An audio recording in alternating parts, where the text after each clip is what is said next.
Welcome back to WCS Season 2 Finals. We've had some amazing games today.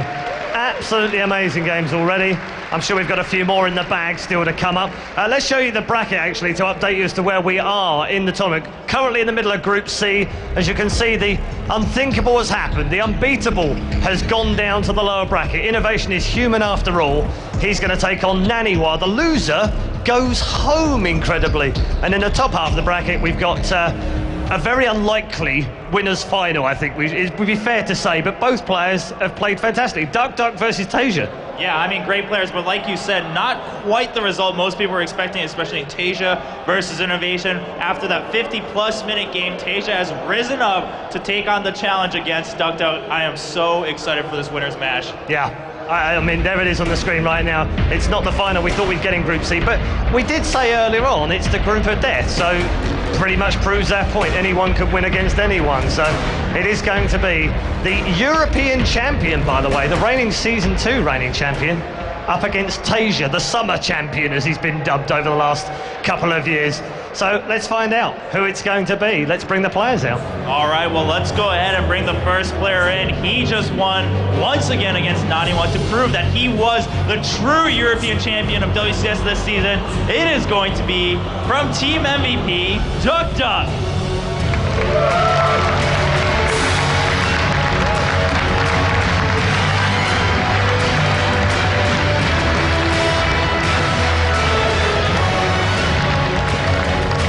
And he goes head-to-head with a man who has already taken down the best player on planet Earth. So this should be a piece of cake, right?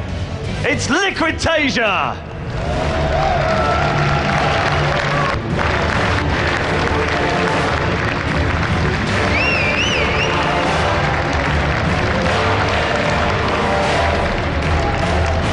This is going to be a good one. It's the winners' final from Group C. It's TaeJa versus Duckdeok. Your commentary team for this one once more. Please make some noise for our Tosis of Rotterdam. Thank you much, Red Eye and Chobra. Listen, this is going to be a very good match, TaeJa against Duckdeok. But that last match, yeah, I know, right? That's how I feel as well. It's so hard. We talked about that last match for 50 minutes while we casted it. And then when the camera went off, we just talked about it more. I mean... Yeah. And then everyone comes up to you and talks about the match. Yeah. You're like, that was great, right? I'm like, that was great. It's so hard to turn on the switch. It's like, all right, fresh new series, 2 new faces, or at least one new. Is there any chance that this could be as great as that series? You know what I actually think is really bizarre when I think about this upcoming series? It's TaeJa versus the champion of WCS Season 2 in Europe. Yet, to my, how I feel is that TaeJa is a massive favorite. Maybe it's just because he played that fantastic game and we're just like, oh my god, this guy just doesn't lose. But, doesn't that feel weird? Like, we have the finale with Duckdeok, who was able to win WCS Europe Season 2. You would say that he should even be one of the favorites for the overall tournament. Yeah. I still don't feel that way. I think it's just because we don't know him enough. We haven't seen enough of his games recently. He's really hit a new level. But this is a moment where that can start to happen, where we can start to feel like, oh my god, you just killed TaeJa, who killed Innovation. Like that would be massive. That's suddenly, who knows? Of course, we were not able to watch his games against Naniwa, which was over on the other stream. Once more, big shout out to Todd and KLRS for doing a fantastic job. Yeah, and of course, guys, check out both streams at starcraft2.com/WCS. You can check them both out there. Alright, taking a look at the map vetoes, we can see that Duckdeok has vetoed Neo Planet S and TaeJa decided to veto Belshire Vestige. Belshire is an interesting veto, not something I necessarily expected. Belshire, it's kind of a small map overall. Personally, as a Protoss player, I quite like it against Terran. I guess TaeJa's just more comfortable on some of these other ones, but looks like Duckdeok taking out Neo Planet S and Newkirk. What do you think about that? Surprising as well. It's like, okay, well, Derelict gets vetoed by TaeJa, so in the end we're left with a reasonable map pool. But yeah, I think those were rather surprising vetoes, but I also feel that PvT, I think it's kind of hard to say like, this is a really good Protoss map, or this is a really good Terran map. I almost always feel that it comes down to personal preference. Like, for instance, I am a Protoss player, but I love playing on Star Station. I know there are not many Protoss players who would feel the same way. No, not many at all, in fact. No, but I know that it sounds kind of stupid, but for some reason I really like it, because I know when I need to get my observers in time, I know when I have to get ready footed drops and I know how to defend against the drop. While on the other map, which let's say Echelon, which should be better for me, I'm always kind of like, I find it kind of annoying if they drop between my turn and my main and I don't have enough units. It all comes down to your builder, because even when it looks so similar for people, and that's the order by the way, I love Whirlwind. I actually think that's a great map for PvT, one of the best in the map pool. For PvT? Yeah, I love it because it often creates these crazy long macro games. Oh, to watch, yes. Yeah. I thought you meant to play because... No, I mean to watch. Like you get, okay. If Protoss stabilizes up to 3 bases, then eventually get a 4th, you're able to get pylons all around the map because it's such a big map. It's impossible for a Terran to scout them all. You can be so annoying with run-bys everywhere, DTs everywhere. I think it's a great map to play if you get to that. Yes, if you get to that part, which is, I guess, the part that I have beef with. It can be hard to get to that part there, but we'll see how duckdeok opens up on it. You know, as a Protoss player, you definitely can mix in some very aggressive cheeses on some maps that you're not as comfortable on. Definitely, and I also think that duckdeok is not someone who's, strange of a little cheese here and there. Certainly not in this matchup. Wouldn't be the first time we see him opening up with a Stargate somewhere out on the map, or just some crazy gateway aggression instead of like, it's just 1 gate and then it's 3 and then suddenly it's 5 and he barely has any probes. But, we will see. Yeah.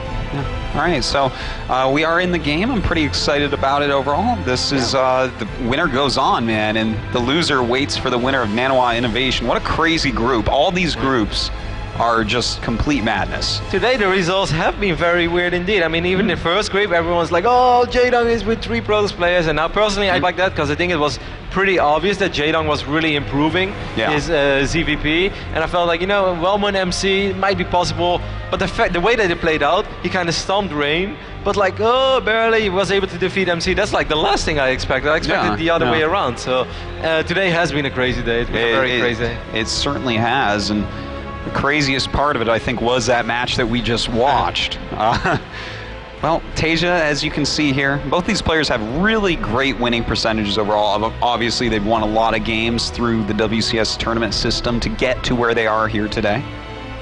What is your prediction here, Rotterdam? What do you think? I would really feel like if I would get some money and would be able to put in an score, I would still say 2-0 TaeJa. Maybe I'm getting carried away by that last game, but I've seen TaeJa for quite a while now. And once more, in the entire WCS Season 2 in America, he has dropped like 5 maps, okay? And 4 of them were against the champion, Paul, where it was back and forth as well. He took out just as many maps from Paul as Paul took from him. He dropped 1 map against Maxet, but Maxet has his own style, the Chinese Protoss playstyle with the Phoenixes. That was a bizarre game as well. And TaeJa even kind of smiled when he lost that game because he just like, wow, that was a really silly game, That's really funny. I just lost that because I'm going to win the next 2 really hard. I guess I'll make more Vikings next time.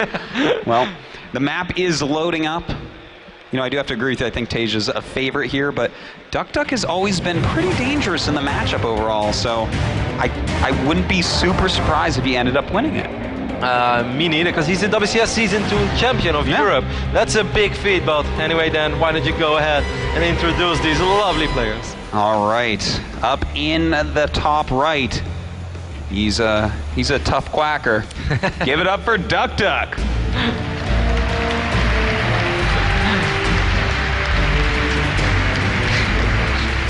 Cosplay is very popular, so I think if you're a big fan of duckdeok, you should just cosplay as a duck. Yeah, why not? Wear a duck uniform. As a yellow ducky. I think that would be fantastic. That you can actually squeeze someone's head as well, and it's just quack. That sounds fantastic. I think that you should do that. Lead by example. Over here in the top left, he just played the most amazing game of the tournament so far. Give it up for Liquid TaeJa. And that may not sound that amazing. It's like, wow, that was the most amazing tournament so far. Well, you're only on day 1 and you went through a couple of groups. But if anyone has seen Jaedong versus MC, you know that those were some pretty fantastic games. That game on Whirlwind was out of this world, and to say that there was already a game better than that, I thought for sure when I was guessing, I'm like, it's wonderful to have such a good game in a tournament because you go for 2-3 tournaments sometimes without having a game like that. Yeah, that's true. To have it on the first day, I'm like, too bad that wasn't the finals. And then, a few games later, here we are with something that already beats it. And the weekend is still so young. We're still on Friday. Yeah. We still have Group D ahead of us. And of course, I'm sure that a lot of you guys are excited for Group D as well. Because not only do we have MMA in that group, we got Scarlet as well. And that's going to be sick. Don't forget Maru, the champion of Korea. He's gained a lot of fans recently. That Look at this. Duck, Nexus first. It's a man to my heart. This is my build. This is beautiful. Nexus first, no scout. That's the way to run. Duck 2. What's he going to do next? Proxy a Void Ray? No, I don't do that anymore, Dan. okay, You're sorry. falling out of fashion.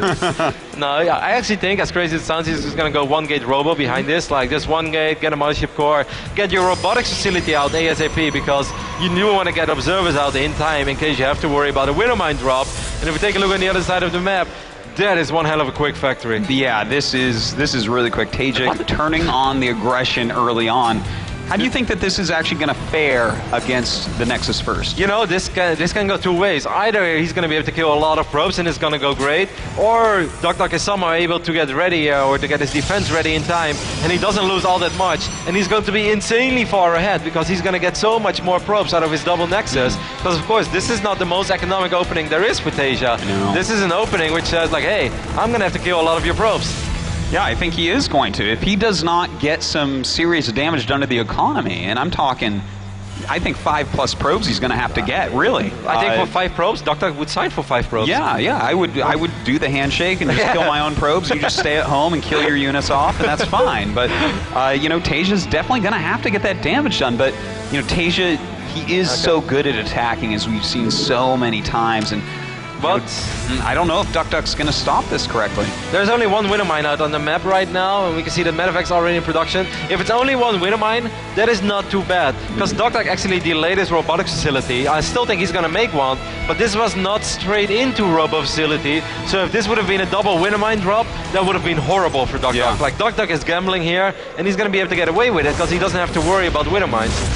But you know what? Sometimes nowadays, because you know Widowmines became so popular, sometimes the Hellion actually ends up killing more. But the Hellion is scouted by this Zealot, so duckdeok now has a pretty good idea of what's going on. Of course, the Hellion can still be fantastic, and it's still up in the air. Oh, the Zealot getting a couple of slices for free. Yeah, this that is was- annoying for TaeJa. He's gonna have to repair it probably. Yeah, that was actually really bad. You don't want to take any damage on the initial Hellion, but we'll see what he can get done here. Now, it looks like what he wants to do is to chase the probes out of the main with this drop and then run into the natural with those Hellions and see what he can get done. Where is Photon Overcharge going to be casted, and when does duckdeok realize that this is a double prong? I think he's pretty sure about it, that this is not the only thing he has to worry about. Oh, that Widowmine! Mothership Core, Photon Overcharge, he needs to cast it now! Oh my God, he doesn't cast it. Overcharge. That is a huge deal. The probe's coming out right now, but TaeJa doing a Oh great my job killing God. them off. Oh my God, here come the Hellions. They're going after these probes. Wow. And this is, I think this is a going to be too much massacre. damage. This is almost game over. Does he have enough DPS to kill these Marines? Maybe eventually, because the medevac will run out of energy. But look how many probes are falling then. This is ridiculous. Oh, this is way more than, you know, This is the 5 that we agreed upon. Yeah. This is not cool, man. 15 killed. He's still got the Widowmine in there. I wouldn't be surprised if the Widowmine ends up getting another probe. Wow, what a Okay. He's able to get that one as the observer squeezed out in time as well. If he casts one Photon Overcharge, if the Widowmine doesn't connect, how?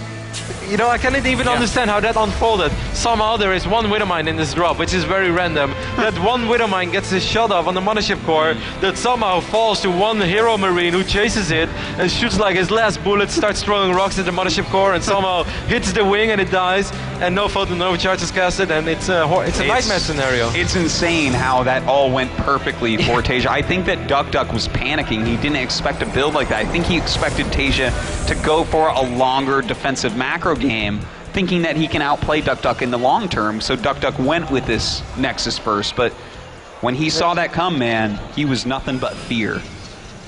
Perhaps he's like, maybe I don't need Photon Overcharge for this, maybe I'm gonna need it in my natural a little later on, so I don't want to use it. But the moment he saw all those units being unloaded and the medevac still being there as well, like the moment more than 4 units are on the ground, I think it's always worth it to cast Photon Overcharge. I gotta agree with you there, but look at this. We actually have a Stalker counterattack, and he's going up and killing quite a bit, but with 2 medevacs there, can he actually break through all the Marines? The Marauders coming out now as well. There are 2 Marauders out on the field. Oh, TaeJa is doing that so sexy. He's picking up those Marauders. He's gonna lose one of them. Well, duckdeok actually, he's so low on supply, but he still has so many stalkers. Yeah, he has quite a few here. He's really Oh my God. doing a lot of damage, but the micro of TaeJa is just out of this world. That's like the micro challenge where you have to pick up the tank all the time. Yeah. You know, TaeJa is just doing this in WCS. He's like, now I know why I completed that challenge.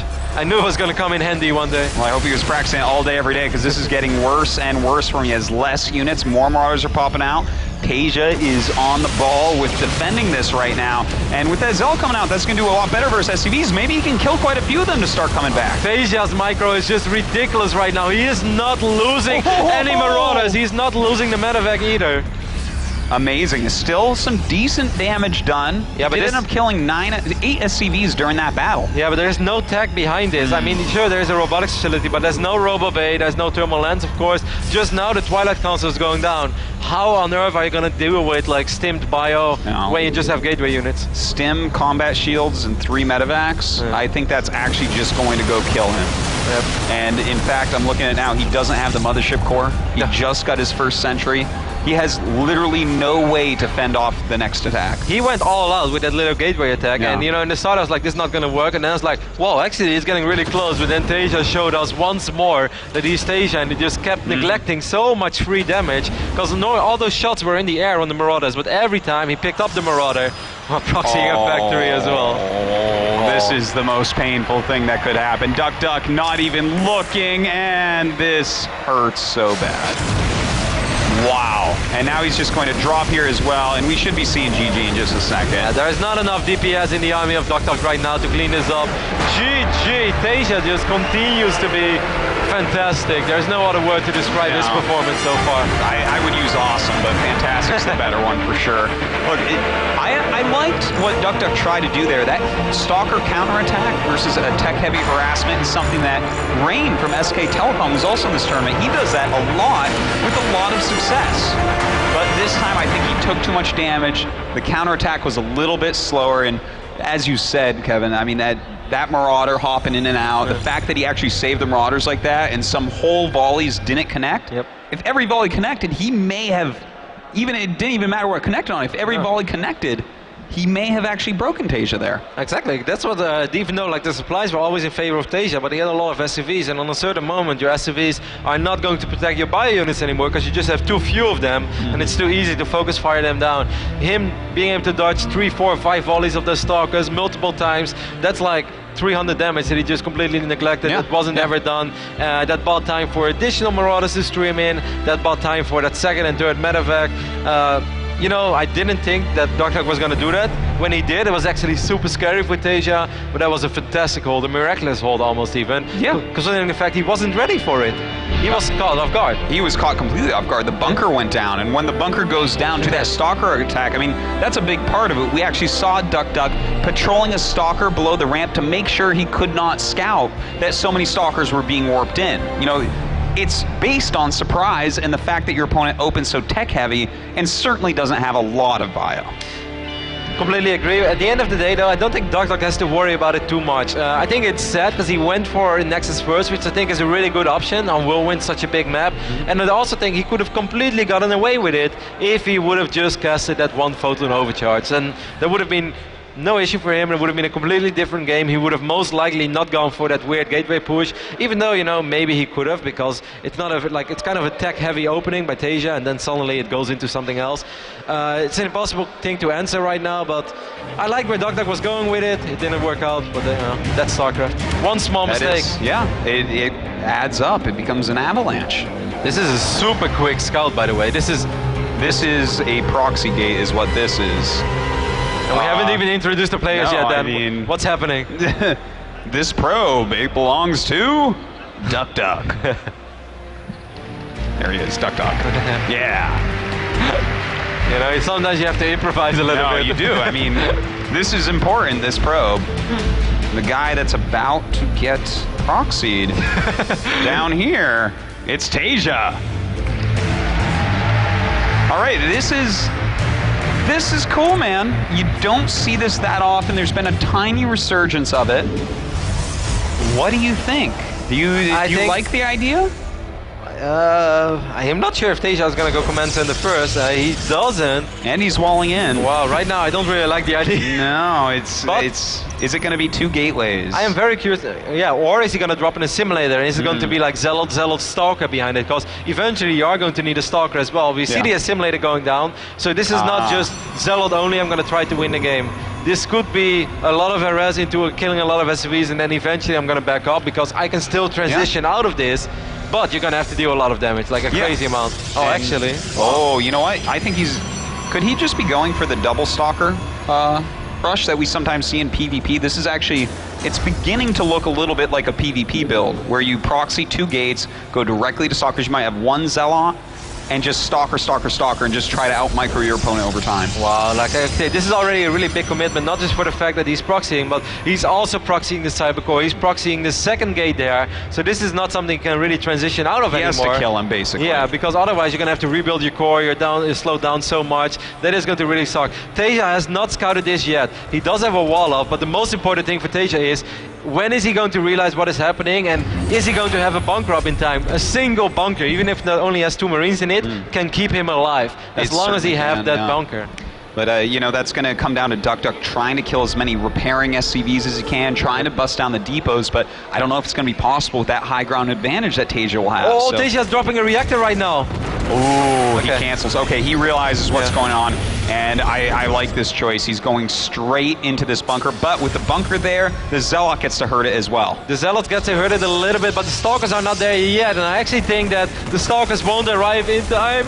I mean, this bunker really has to go up. We see Chronobus going down, the Stalker is running as fast as he possibly can.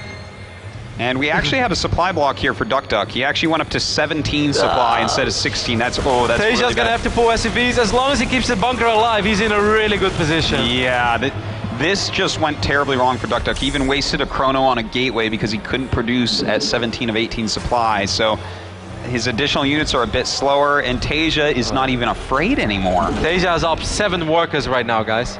7. That's 11 probes. Like, this is not something you make a Nexus off of. I saw that probe going down there. No, duckdeok. You figure something else out here. He's chronoing. No, he's chronoing his probes. It's like, you know, expanding after 6 move, but Zergs actually do that.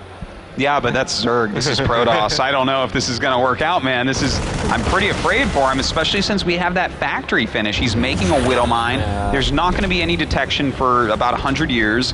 This is a TaeJa game to lose. An absolute nightmare scenario for duckdeok. He rolled the dice and he didn't roll the 6.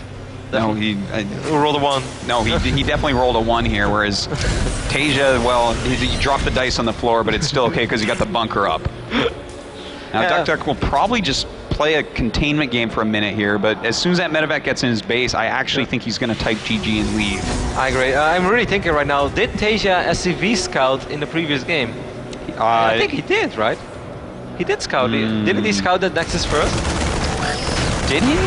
I'm not completely sure, actually. I don't remember at this point. We were talking too much about the Nexus first itself, I guess.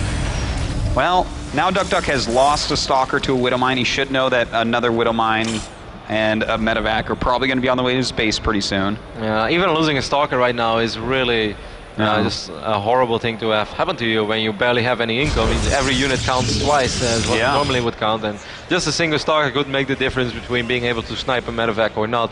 And once that medevac arrives in your base, you're just not going to have enough DPS to deal with it.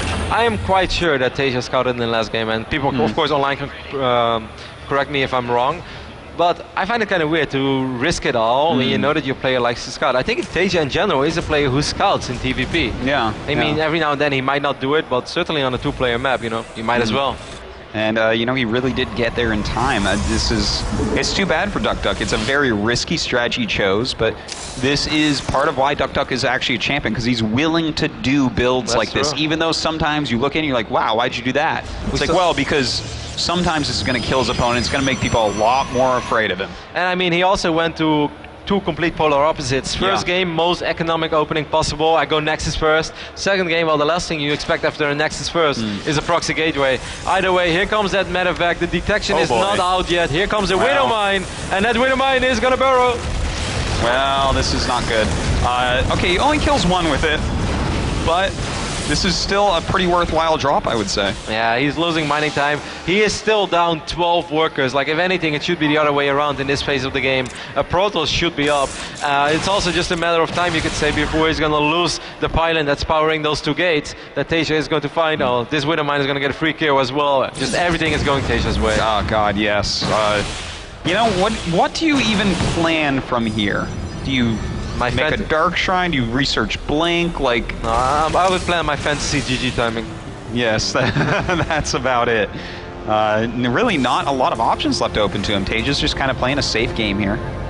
Getting out his medevacs, getting his upgrades, making units, because as long as he makes units, he's pretty good. And this is something that's horrible for duckdeok as well. Like, duckdeok is forced to keep these units out on the map. He's on 26 probes. This is basically a 4-gate with a little more economy, but that's about it. There are Widow Mines, there are bunkers, there are Marines. TaeJa is so well prepared for this. He could tap windows and still defend. GG. And TaeJa moves on to the round of 8.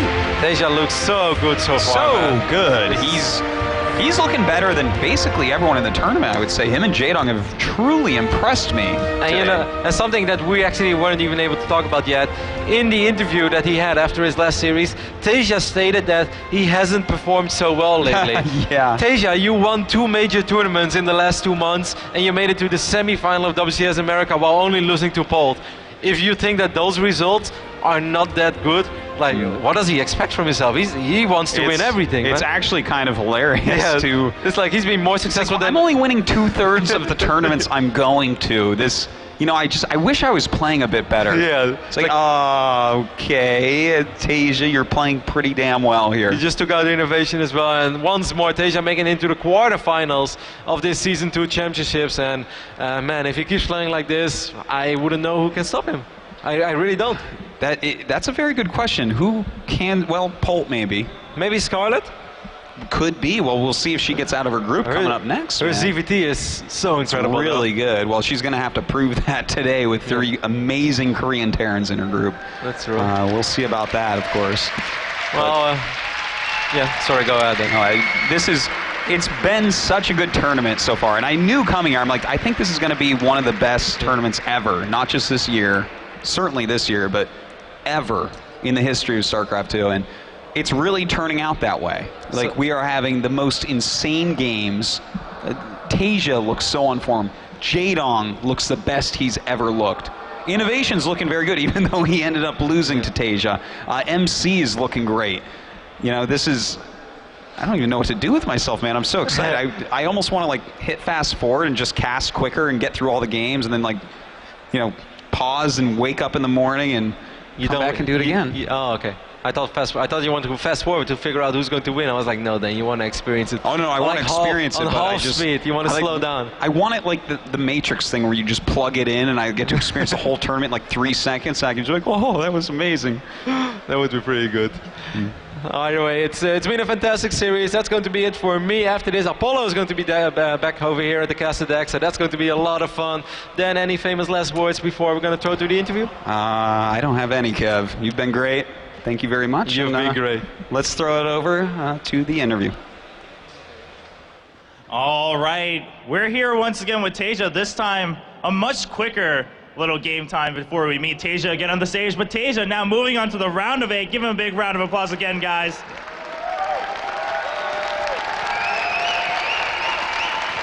All right, now it wasn't too long ago that we spoke to this man about an amazing 50-plus minute game, and now we get to talk to him about 2 very short but sweet games against duckdeok. And of course, first of all, how's it gotta feel to take down the WCS European champion this season, right? 그럼 이번에 이제 그 WCS EU 챔피언을 2대0으로 굉장히 짧은 게임 2개로 이기셨는데 소감 좀 말씀해 주세요. 일단 8강에 올라가게 돼서 굉장히 기쁘고요. 또 김경동 선수가 좀 쇼부 위주로 플레이를 하셔가지고 좀 쉽게 올라간 것 같아요. And he says, you know, I mean, it feels great, of course, to be moving on to the round of 8. And I think just based on how duckdeok was preparing and his builds, I think that made it actually easier for me to win the match and move on into the round of 8. 자, 그러면 저희가 방금 막 인터뷰 하셨을 때는 이제 50분 넘게 게임을 하시고선 하셨는데 어떻게 그럼 50분 하고 나면 피곤하실 텐데 어떻게 그런 짧은 휴식 만에 다시 이제 집중하셔가지고 2대 0으로 깔끔하게 이기셨어요. 그냥 게임 시작할 때, 그 첫 게임 이기셨을 때 기분이 어떠셨나요? 첫 게임 딱 상대가 생더블인 거 보고 아 이거는 내가 이겼구나 딱 생각했어요. And he says, of course, talking about the first game, you know, after that long game, I came in, we were playing, and I realized that, all right, there were no stalkers, so the game's over, I must have won, and I'm just going to play it out and then win out. 그러면 그 다음, 그 게임 이기신 다음에, 둘째 게임, 계속 그냥 본진에서 지으시다가 딱 적군으로 갔는데 아무것도 없었어요. 그때 바로 그냥 알아차리셨던 것 같은데 어떤 생각을 하고 계셨어요? 아싸 이겼다. And talking about the second game, I said, all right, so you finally went to scout duckdeok, saw that nothing was there, and it seemed that you realized what was going on right away. What was going through your head? And he says, I was thinking, right on, victory is mine. GG, game is over. So give a big round of applause. I mean, let's just talk to this guy about moving on to the round of 8. 자, 그러면 이제 8강 진출 확정 나셨어요. 마음이 많이 놓이실 것 같아요. 이제 내일 아침에 뭐 경기도 좀 더 늦게 하셔도 되고, 그리고 이번 C조가 많은 분들이 죽음의 조라고 불렀는데, 뭐 특별히 기분이 좋으신가요? 특별히 잘하는 선수들을 꺾고 올라가게 돼서 훨씬 기분이 좋은 것 같아요. And of course, moving on to the round of 8 in the supposed group of death, TaeJa says, yeah, you know, to beat some of, if not the best players in this tournament, as most people seem to perceive it, it feels great to be moving on to the round of 8. And of course, that's got to be a great confidence booster. So that's it for Group C, guys. Once again, give a big round of applause to TaeJa moving on to the round of 8 as first place in Group C. And now we're going to move on with the tournament. Back to you, Paul. Thank you very much. Yeah, fantastic interview and fantastic play from TaeJa. An absolutely stunning set of series from him. Sees him go through to the quarterfinal, which will be played tomorrow. We also have a little bit of Twitch action right now as well. If you haven't already signed up for the premium, get yourself signed up. You'll have access to 1080p, some subscriber chat as well, and some extra emoticons, which I know you guys love in there, and they're probably spamming them right now. Just don't do the drop your boxes one. It's not funny anymore. Time for us to take a quick break. When we come back, it's the battle of Team Acer Giants, MMA, and Scarlet.